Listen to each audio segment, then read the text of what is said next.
Israel जो खुद को ताकतवर बताता है, इजराइल के पास इतने हथियार हैं कि वो हमास को ढक दे, लेकिन फिर भी हमास उससे पंगा क्यों ले रहा है? ये तबाही का मंजर एक युद्ध है, वो युद्ध जिसने पूरी दुनिया को हिलाकर रख दिया है। इसकी शुरुआत तो हमास ने की है, लेकिन खत्म इजराइल करने वाला है। तबाही के इस मंजर का दौर अचानक शुरू हुआ और अब परवान चढ़ चुका है। किसी को नहीं पता था कि 7 अक्टूबर की सुबह ऐसे हालात बन जाएंगे। उस दिन इजराइल की सुबह तो धमाके के साथ शुरू हुई, लेकिन तभी इजराइल ने ठान लिया कि हमास का नामो निशान मिटा देंगे। हमास एक आतंकवादी संगठन है जो एक जमीन के टुकड़े को लेकर इजराइल से युद्ध छेड़ बैठा है।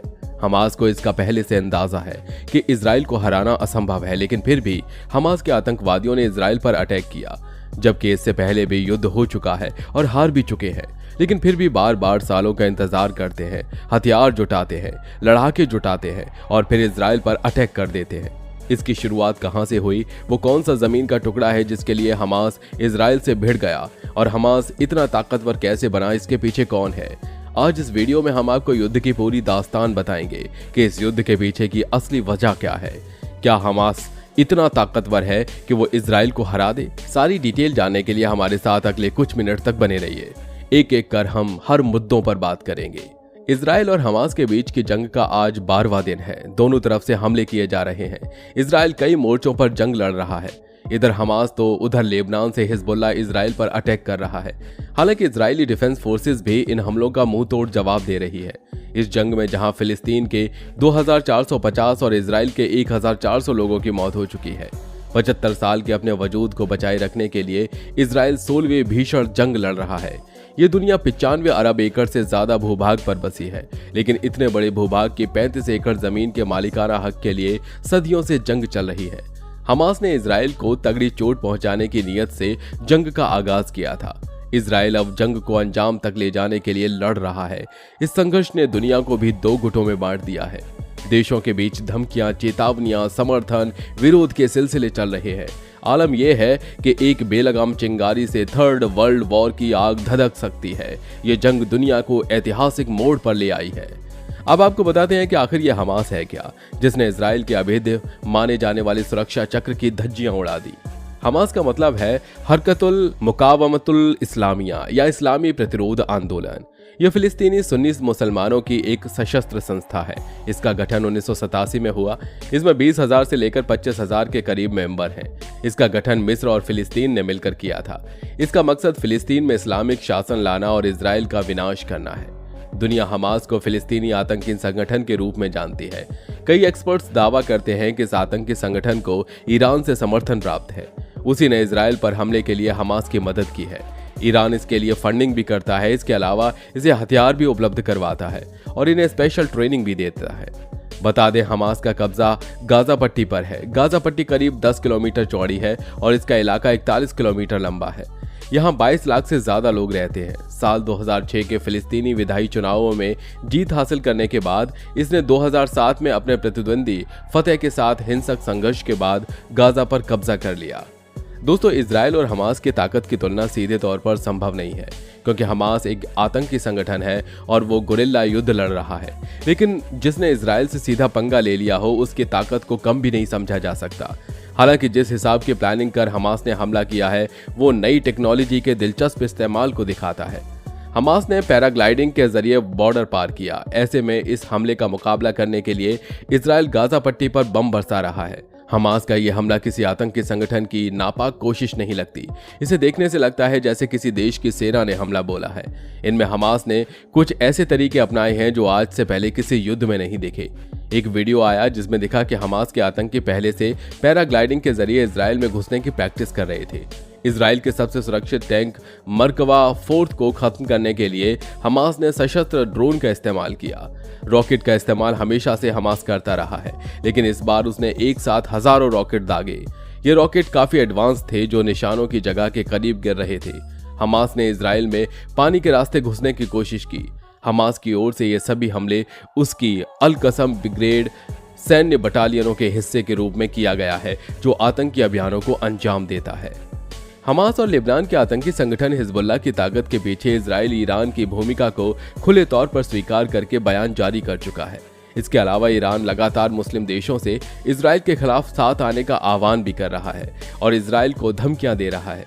इजराइल के खिलाफ आखिर ईरान इतना आक्रामक क्यों है, जबकि संबंधों का इतिहास बताता है कि यही ईरान कभी इजराइल का सबसे बड़ा दोस्त था। इजराइल ईरान की दोस्ती का पहला पन्ना खुलता है इजराइल की आज़ादी के साथ। 19 नवंबर 1947 में यूएन महासभा में फिलिस्तीन को अरब और यहूदियों में बांटने का प्रस्ताव पारित हुआ। अमेरिका और ब्रिटेन की मदद से फिलिस्तीन क्षेत्र में इजराइल बना। दोनों देशों के संबंध 30 साल तक चले, लेकिन 1979 में हुई ईरान क्रांति ने राजशाही को खत्म कर दिया। शिया नेता अयातुल्लाह खामेनेई ईरान के प्रमुख बने और ईरान को इस्लामिक राष्ट्र घोषित कर दिया। सबसे बड़ा असर सबसे बड़े दोस्त इजराइल पर पड़ा। राजशाही के अंत के एक सप्ताह बाद ही ईरान में फिलिस्तीन का दूतावास खोल दिया गया। यह दूतावास वहीं खोला गया जहां इजराइल का दूतावास था। इसके बाद तेहरान में इजराइल का दूतावास खत्म करके फिलिस्तीन का बोर्ड लगा दिया। ईरान ने मिडिल ईस्ट में इस्लामिक देशों के साथ नई समीकरण बनाई। ईरान और उसके सहयोगियों ने इजराइल, अमेरिका और उसके साथी देशों को मुसलमानों के दुश्मन की तरह प्रचारित करना शुरू कर दिया। इस तरह दोनों देशों की दोस्ती दुश्मनी में बदल गई। वहीं हमास फिलिस्तीन के पुराने नक्शे को फिर से जिंदा करने के लिए अपनी पूरी ताकत झोंक रहा है, तो वहीं इजराइल हमास को मिट्टी में मिलाने के लिए लड़ रहा है। दुश्मनी के ऐसा खूंखार दौर इजराइल फिलिस्तीन रिश्तों में हमेशा नहीं था। एक समय ऐसा भी आया जब लगा कि सदियों का संघर्ष अब खत्म हो जाएगा, लेकिन ये जंग कम होने की बजाय बढ़ती ही गई। 7 अक्टूबर 2023 को हमास के बर्बर हमले के बाद इजराइल ने जैसे ही पलटवार किया तो सबसे पहले अमेरिका ने इजराइल का साथ दिया। अमेरिका के विदेश मंत्री इजराइल आए और इजरायली प्रधानमंत्री नेतन्याहू को यह भरोसा देकर गए कि वो कहीं नहीं जा रहे, इजराइल के साथ ही हैं। वॉशिंगटन से हथियार भी इजराइल पहुंच गए और कूटनीति स्तर पर अमेरिकी विदेश मंत्री ने इजराइल के कई दुश्मन देशों से बात भी की। जब से इजराइल अस्तित्व में आया तब से कई प्रधानमंत्री बदले, अमेरिका के कई राष्ट्रपति बदले, लेकिन अमेरिका की इजराइल को लेकर नीति कभी नहीं बदली। अमेरिका हमेशा इजराइल के लिए ढाल बनकर खड़ा रहा।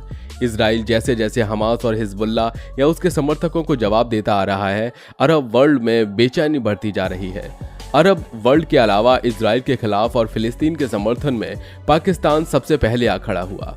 जबकि कुछ दशक पहले चला जाए तो इतिहास की तारीख का वो पन्ना खुलता है जिसमें पाकिस्तान के हाथों पर हजारों फिलिस्तीनियों के खून के दाग लगे हैं। वो पन्ना है 1970 का ब्लैक सितंबर। इजराइल के धुर दुश्मन होने के नाते यहूदी राज्य को नुकसान पहुंचना ईरानी हित में है। जंग का अंजाम तो कोई नहीं जानता, लेकिन ये 3 संभावनाएं हैं जो बताती हैं कि जंग बढ़ती गई तो सऊदी अरब समेत अन्य मुस्लिम देश अमेरिका के समर्थन से दूर हटेंगे। गाजा पर इजराइल की कड़ी कार्रवाई के बाद फिलिस्तीनी विद्रोह उपजा से इजराइल के लिए चुनौतियां बढ़ेंगी। हमास को खत्म करने के लिए इजराइल जितना आक्रामक होगा उतना ही मुस्लिम देश अपनी मतभेद भुलाकर एक झंडे के नीचे आ जाएंगे। इन तीनों हालात में जीत ईरान की होगी। इस हमले को लेकर इजराइल के प्रधानमंत्री बेंजामिन नेतन्याहू ने कहा कि हमास को भी वैसे ही कुचल दिया जाएगा और खत्म कर दिया जाएगा जैसे दुनिया ने ISIS को कुचल दिया। वहीं फिलिस्तीन के प्रधानमंत्री मोहम्मद शताई ने कहा कि इजराइल को दुनिया से जो समर्थन मिल रहा है उससे उनके मानवता के खिलाफ और अत्याचार के लिए उकसा रहा है। अमेरिका के राष्ट्रपति जो बाइडेन बोले कि मैंने इजरायली प्रधानमंत्री नेतन्याहू से बात की और कहा कि अमेरिका इजराइल के नागरिकों के साथ खड़ी है। वहीं रूस के राष्ट्रपति व्लादिमीर पुतिन ने कहा कि गाजा में इजरायली एक्शन में नागरिकों की मौत बिल्कुल बर्दाश्त नहीं करेंगे। इस खून खराबे को रोकना सबसे जरूरी है। आज की वीडियो में बस इतना ही। आपको ये वीडियो इन्फॉर्मेटिव लगी हो तो वीडियो को लाइक और चैनल को सब्सक्राइब करके बेल आइकन को प्रेस करना बिल्कुल मत भूलिए।